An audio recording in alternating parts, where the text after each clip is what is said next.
Hello, grade 3. Welcome to our new math lesson. We are still in chapter 2, represent and interpret data. Lesson 2.4, use bar graphs. Our objective for today, read and interpret data in a scaled bar graph.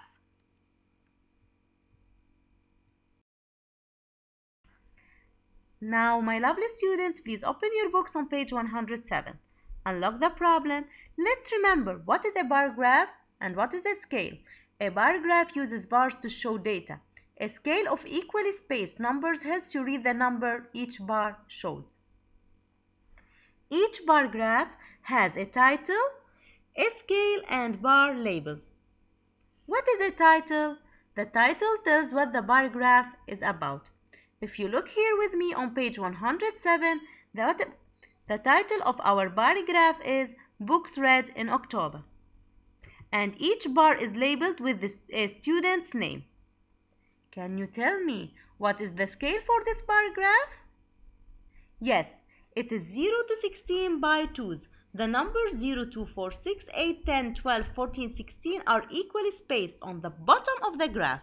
Each space between the numbers represents 2 books.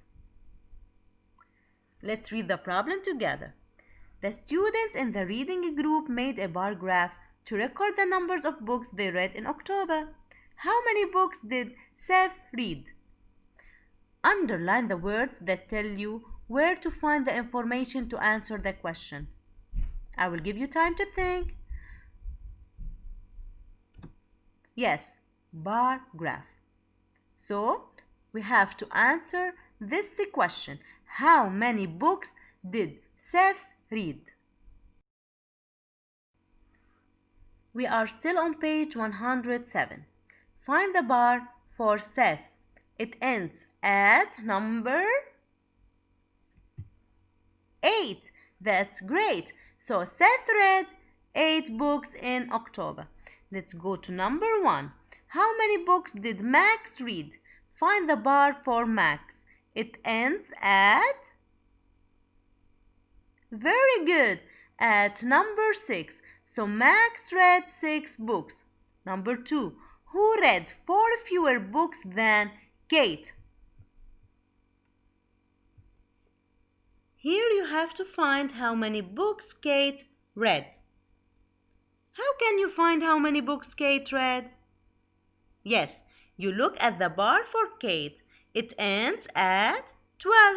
So Kate read 12 books. Now I have to find who read 4 fewer books than Kate. Kate read 12 books. 12 minus 4 equal 8. Who read 8 books? It's again Seth. Seth read 8 books. Number 3. What if Amy read 5 more books? How many books did Amy read?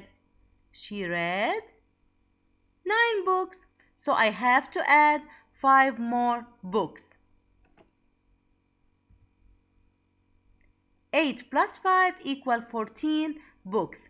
Shade the graph to show how many she read. Look at the graph. Don't forget to shade the graph in your books.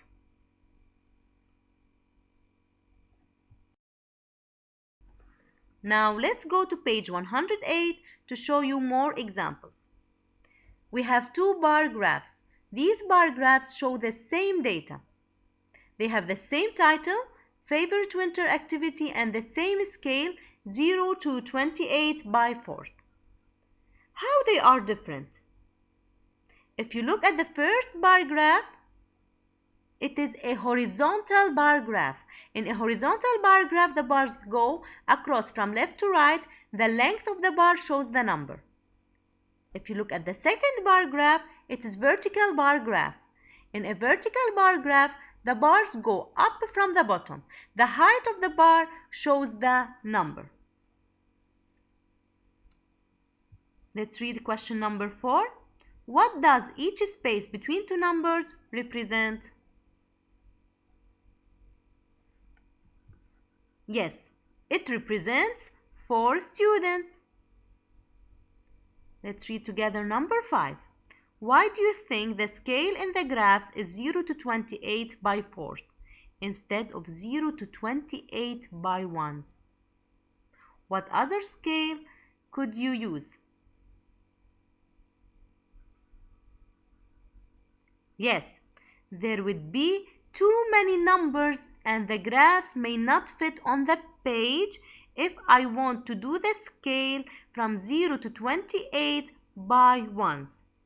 What other scale could you use?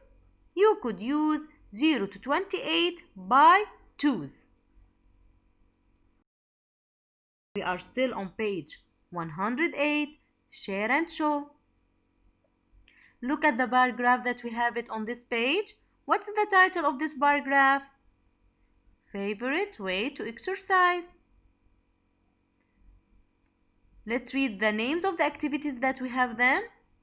Biking, walking, soccer, karate. Let's read number 1 together. Which activity did the most students choose?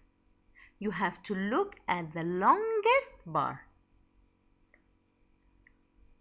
Yes, it is soccer. How many students answered the survey? You have to add all the number of students that took the survey.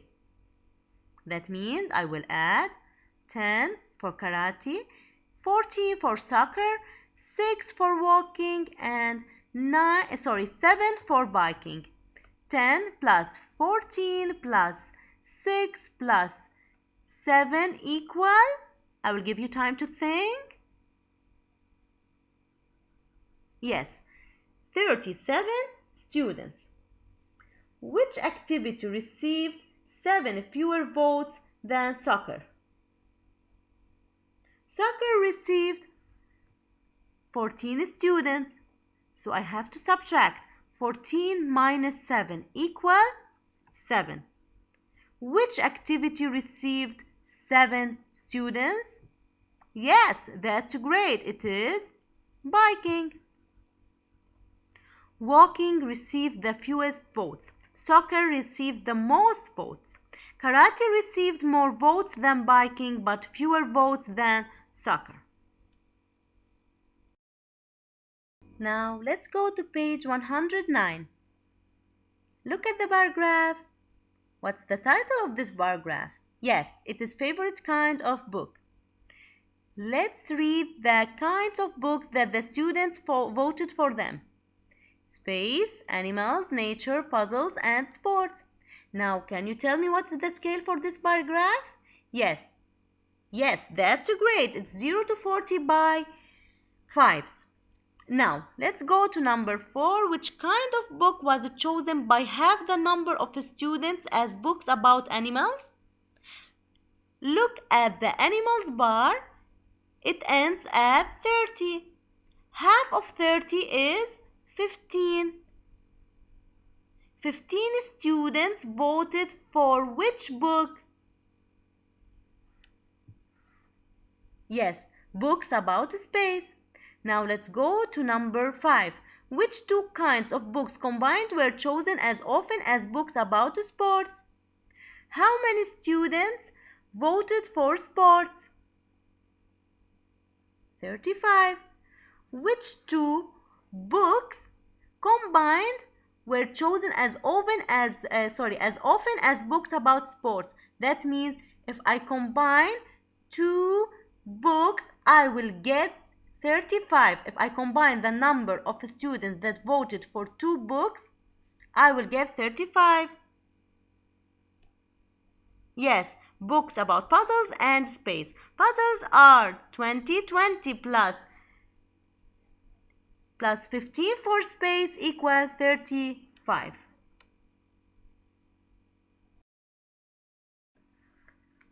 We are still on page 109. Select true or false for each statement. I want you to look at the bar graph that we have it on page 109 before you answer any question. 8a. More students chose books about sports than any other kind of book. The longest bar is for sports. Is it true or false? True, that's great. 5 more students chose books about puzzles than books about space. True or false? I will give you time to think and to compare. True, that's true. 5 more students chose books about puzzles than books about space. Now 8C. 30 more students chose books about animals than books about nature. True or false? 30 more students chose books about animals than books about nature. False. In fact, 20 more students chose books about animals than books about nature. 8D. 50 fewer students chose books about puzzles than books about sports. True or false? True. Thank you for watching this video. See you soon. Bye bye.